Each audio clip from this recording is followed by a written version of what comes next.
He loves ice Yes, fest. he does. And you know what? In a winter that hasn't featured much snow, it's something to do, right? Definitely. Especially when we're in that time of year now. It's like, okay, maybe looking forward to spring, but Yes. still looking for something to do in the winter, of course. So good time this weekend, and we are tracking what will feel a little bit more like winter next week. But first, we are looking ahead toward a little milder weekend here right now. Temperatures generally upper 20s, low 30s. We are seeing more in the way of some clouds, though, so that should limit how much further we can drop. Not much of a wind out there, so it's not really as gusty anymore. Check out the calendar month so far. A lot of red boxes. There's only 2 days this month that the high temperature was below average, and that was back on the 14th and then this past Wednesday.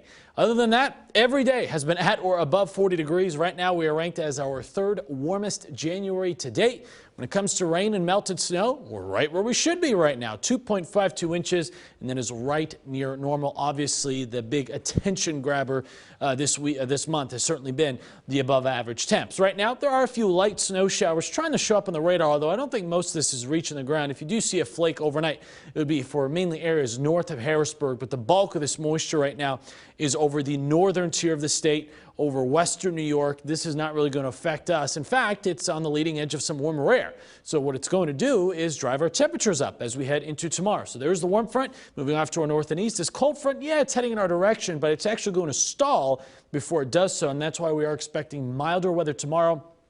And then eventually, as the front crosses on Sunday, we do expect to see some light showers, but it is really not going to amount to much. So tomorrow morning, wake up to some sunshine. I expect to see a mix of clouds and sun tomorrow, but that's not going to stop those temperatures from climbing into the upper 40s. So another mild day tomorrow. Tomorrow night into Sunday morning, we start to see some of those thicker clouds moving from the west. And then eventually, by Sunday afternoon, a couple of very light hit or miss showers, but we're talking about less than 1/10 of an inch everywhere. So most of the weekend is dry.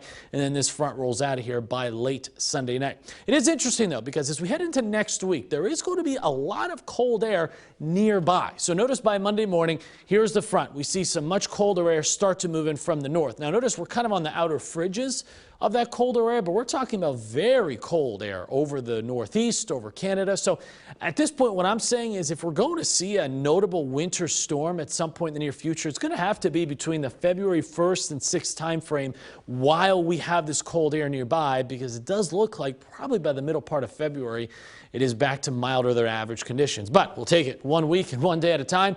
By Sunday, again, a couple of scattered, very light showers. Most of the day, though, is just rather cloudy. And then there's some of that colder air returning, Alicia, as we head toward next week. So highs back down into the 30s, lows in the 20s. It's colder, but it's only closer to really average for this time of the year. It's not a very Arctic air mass, nothing like what we dealt with for Christmas. So we'll see if they can bring us any snow. We are still in that deficit. Got to catch up. Will we? We'll see.